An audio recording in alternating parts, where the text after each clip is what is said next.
మళ్ళీ thanks and sorry చెప్పుకుంటున్నానండి. నా వల్ల మళ్ళీ రోజు ఇబ్బందే ఇది.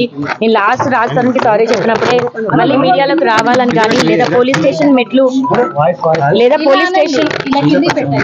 మెట్లు మళ్ళీ ఎక్కుతానైతే అనుకోలేదు. నిన్న నాకు జరిగిన దాడికి నేను మళ్ళీ పోలీస్ స్టేషన్ మెట్లు ఎక్కాల్సి వస్తుంది. ఇదంతా కూడా ఎక్స్పీరియన్స్ అవ్వాల్సి వస్తుంది. నా లైఫ్లో నాకు జరిగిన అన్యాయానికి నేను ఫైట్ చేస్తున్నాను. అది కొంతమందికి నచ్చచ్చు, కొంతమందికి నచ్చకపోవచ్చు. ఎందుకంటే ఇద్దరు మగాళ్ళ మీద ఫైట్ చేస్తున్నాను. అందులో రాజ్ తరుణ్ కానీ మస్తాన్ సాయి కానీ ఇద్దరు పలుకుబడి ఉన్న మనుషులు, ఇద్దరు డబ్బులు ఉన్న మనుషులు. నేను న్యాయం కోసమే పోరాడుతున్నాను. న్యాయం కోర్టులో ఉంది.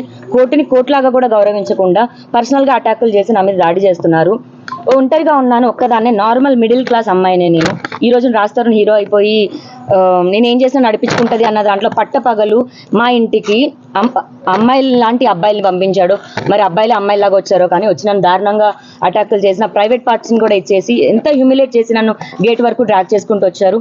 పోలీసులు ఆ సెకండ్ రైట్ టైంకి రాకపోయి ఉంటే నాకు ఏమై ఉండేదో కూడా నాకు తెలియదు. చచ్చిపోయానని ఒక సెకండ్ అయితే అనుకున్నాను. అండ్ ఆ విషయం మీద ఫైట్ చేస్తుంటే సంబంధం లేకుండా శేఖర్ భాష వచ్చాడు, ఆ ప్రీతి అనే అమ్మాయి వచ్చింది, అండ్ ఉదయ్ వీళ్ళందరూ కూడా ఎందుకు వచ్చి మాట్లాడుతున్నారో నాకైతే తెలియదు. వాళ్ళు నా ప్రాపర్టీకి కానీ నా కేసుకు కానీ ఎటువంటి సంబంధం లేని పీపుల్ కేసుకు డైవర్ట్ చేయడానికి మాత్రమే చేస్తున్నారు. అండ్ రాజ్ తరుణ్ పైన నేను మనస్ఫూర్తిగా సారీ చెప్పి ఇదే మీడియా ముఖంగా కేసులు వద్దు అనుకొని తీసుకుందాం అనుకున్న మాట నిజమే.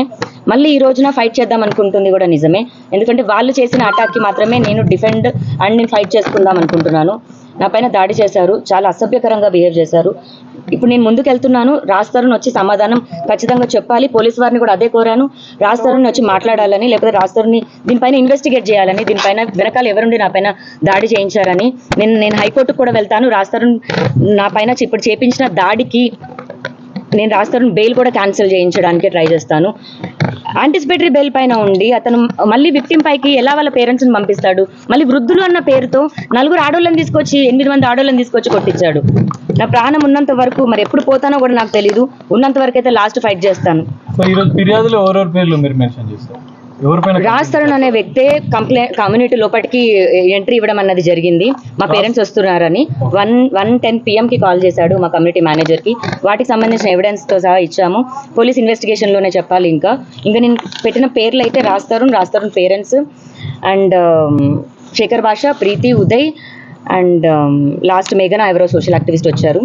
మా కమ్యూనిటీలో తిరుగుతున్న మీడియా పీపుల్ కాకుండా ఎవరైతే ఇంకా అటాక్ చేయడానికి ఎవరైతే వచ్చారో వాళ్ళందరినీ కూడా ఇంక్లూడ్ చేస్తారు. విల్లా గురించి చెప్పేసి అంటున్నారు. అంటే విల్లా గురించే మీరు వాళ్ళు అది ఆక్యుపై చేసుకోవడానికి వాళ్ళు వచ్చారని చెప్పేసి దాని మీద క్లారిటీ ఏంటి అసలు? ఇప్పుడు నేను విల్లా గురించి అయితే మేము విల్లా కొని ఒక 7-8 years అవుతుందండి. ఈ రోజున ప్రాపర్టీ అన్నది ఎందుకు రావాలి? మేము రాజ్ తరుణ్ 2009 నుంచి మేము స్టార్ట్ చేసుకున్నాము. ఆ రోజు నుంచి ప్రపంచానికి తెలియని లావణ్య రాజ్ తరుణ్ వద్దనుకున్న తర్వాతే లావణ్య చెడ్డదైపోయింది. లావణ్య డ్రగ్స్ అమ్ముతుంది, లావణ్య డ్రగ్స్ కన్జ్యూమ్ చేస్తుంది, లావణ్య ప్రాస్టిట్యూట్ కూడా అయిపోయింది. ఒక ఆడదై ఉండి విలేకర్, ప్రముఖ యూట్యూబ్ ఛానల్ విలేకర్ ప్రాస్టిట్యూషన్ అన్న వర్డ్ మెన్షన్ చేసింది. ఈ రిపోర్ట్లో ఆమె గురించి కూడా మెన్షన్ చేశాను. ఆవిడ 40,000 డబ్బులు తీసుకుందండి. ఆవిడ నా దగ్గర ఓన్లీ థంబ్నెయిల్ పెట్టారు వాళ్ళ యూట్యూబ్ ఛానల్లో. లావణ్య మొగుడు ఎవరు, రాజ్ తరుణ్ మస్తాన్ సాయి అని థంబ్నెయిల్ పెట్టింది. ఏంటి పెట్రిషా నువ్వు ఎలా పెడతావు అలా అని అడిగితే మా బ్యాక్ అండ్ టీమ్ ఇలా వర్కౌట్ అవుతుంది, డబ్బులు కావాలని అనింది. నాకే తినడానికి లేని టైంలో నేను 40,000 ఇవ్వడం జరిగిందండి పెట్రిషాకి. ఇంకా అంటే 2 లక్షలు అడిగింది. ఇంకా ఇవ్వని పక్షంలో మా లోన్గా చేశారనేది సమాధానం చెప్పేంత వరకు నేను ఊరుకోను. ఒకవేళ రాజీ అయితే మన కనుక నేను రాజుని కోర్టు మెట్లెక్కిస్తాను. ఎందుకంటే నన్ను కన్నది నా పేరెంట్స్ అయితే నేను నమ్ముకొని వచ్చాను ఇతన్ని. నా మంచి బాగోగులు నేను చెడ్డ పని చేస్తున్నానా లాగిపెట్టి నన్ను పీకి నువ్వు చెడ్డ పని చేస్తున్నావు అని చెప్పేది ఉండే, లేదా పోలీస్ స్టేషన్ తీసుకొచ్చి చెప్పేది ఉండే. నా ప్రాణాన్ని నా మానాన్ని తీసుకొచ్చి ఎక్కడో బయట కూర్చొని బౌబో అని కుక్కలాగా మరులుతాడు. వాడేం మగాడు, వాడేం హీరో? ఏ రకంగా హీరో అవుతావు నువ్వు? బాధ్యత లానే నమ్మనోడి నువ్వేం హీరో అవుతావు?